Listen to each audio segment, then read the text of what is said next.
Hi, I'm John Marshall, and I'll be reading from Stories of the Saints by Carrie Wallace, with pictures by Nick Thornborough.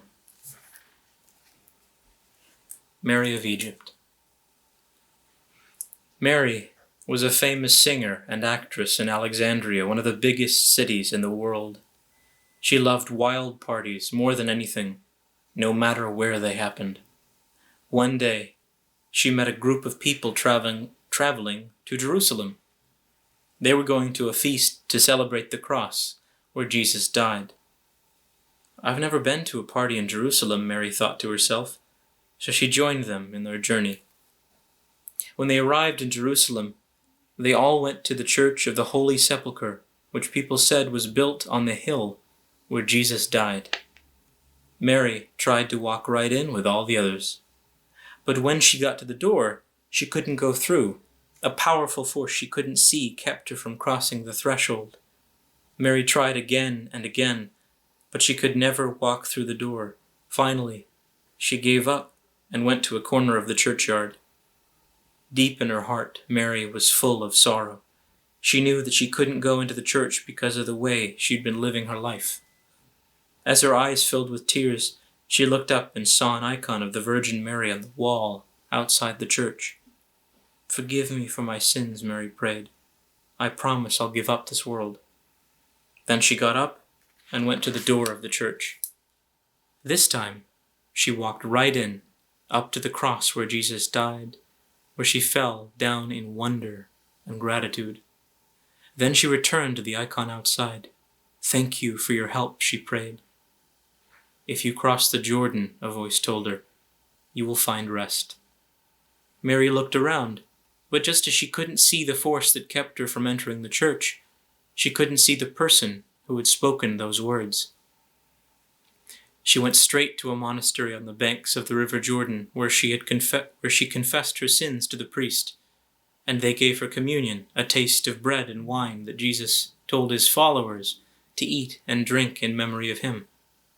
The next morning she crossed the river, taking only 3 loaves of bread she had bought with money given to her by a stranger.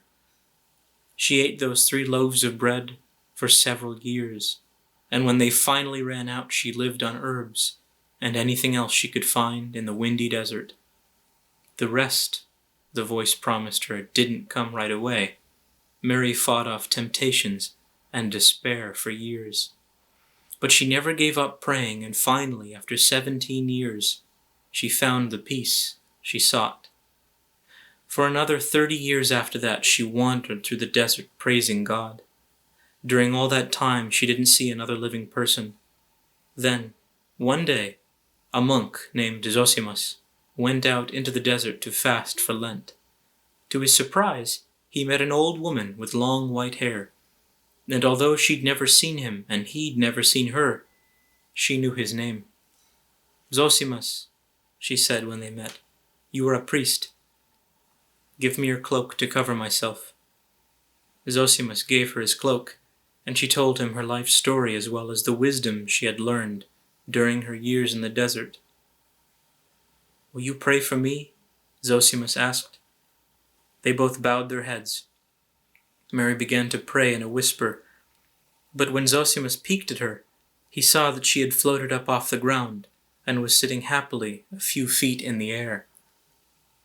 "Let me be your disciple," he begged her. "I want to learn from you." But Mary refused. "Just come back and bring me communion next year," she told him. "I'll meet you on the banks of the Jordan on Holy Thursday."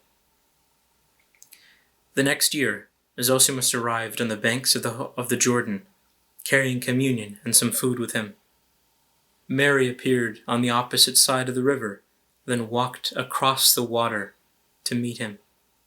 Zosimus blessed her and gave her communion. "Now let your servant go in peace, because my eyes have seen your salvation," Mary said, looking up to heaven. Then she turned to Zosimus. "Meet me next year," she said, "in the spot where we first met, far out in the desert. And pray for me," she added. The next year, Zosimus returned to the far-off spot where they had first met. He found Mary there, but she was dead. She had written him a message in the sand by her hand. "I died the same day you last gave me communion," the message said, "on the banks of the Jordan." The Jordan was miles away, but she had been miraculously transported to the exact spot where they first met. And although Mary had died a year before, her body was still whole and perfect. "Please bury me here," the message read. Zosimus tried to dig a hole, but the parched ground in the desert was hard as a rock.